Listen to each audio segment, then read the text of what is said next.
सगळेजण इथे उपस्थित राहिले म्हणजे आपले बाबासाहेब मरणार नाही आणि आपण त्यांना मरू देणार नाही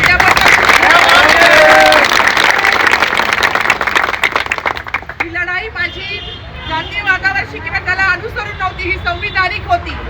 अजूनही आम्ही म्हणतोय की आम्हाला जवळ घ्या, आम्हाला मानव म्हणून स्वीकारा, पण यांची लायकी नाहीये. यांची लायकी यांना दाखवून दिली पाहिजे. एखाद्या आतंकवादी आरोपी सारखे ते मला सकाळी इथे घेऊन आले, पण आपला एक प्रकारे विजय झालाय की गिरीश महाजनांवरती जातीयवादीचा गुन्हा दाखल झाला पाहिजे. आरोपी आहे आणि मी तक्रारदार आहे. आपली ताकद मला दिली, आपली ताकद आपण दाखवून दिली आहे. तक्रार अर्ज आपण दिला आहे, पोलीस डायरीमध्ये त्याची नोंद घेतली जाते.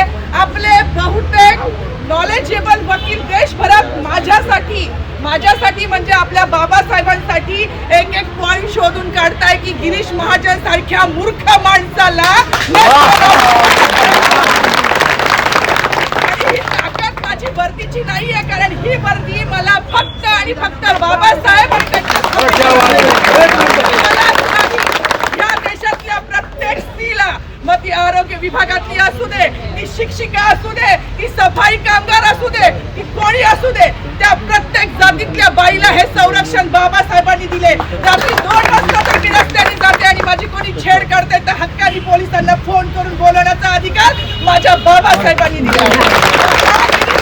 माझ्या बाबासाहेबांना नाकारणारा कोण आहे? हा एक पालकमंत्री झालाय. आपल्याला माहिती आहे संविधानाने हा आपल्याला दिलाय की आपण कुठल्याही जातीचा व्यवसाय स्वीकारू शकतो. आपल्याला माहिती आहे यांचा भूतकाळ, हे काय करू शकत होते पोट पाण्यासाठी. आपल्या कमाईवर जगणारे हे आता आपल्याला लाचार करून पाहतायत. ज्या संविधानाच्या जीवावर हा पालकमंत्री झाला त्या पालकाला एवढा सुद्धा सेन्स नाहीये, 4थी 5वीचं पोरग आहे, की संविधान म्हणजे डॉक्टर बाबासाहेब आंबेडकर हे आपला एक प्रकारे म्हणता येणार बहुतांशी विजय झालाय.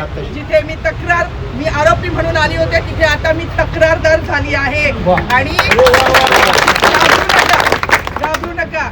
मला खरंच सकाळी जेव्हा मी इथे आली मला माहित नव्हतं, मला एवढंच माहिती होतं की आज 77वा जो प्रजासत्ताक दिन आहे तिथे माझ्या बाबासाहेबांना जवळजवळ संपवलं होतं. माझा श्वास मी परेडमध्ये असताना रोखून धरला होता.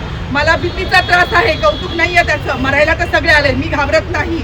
परंतु मरायच्या आधी जसं बाबासाहेब म्हटले की 100 दिवस शहीद होऊन जगण्यापेक्षा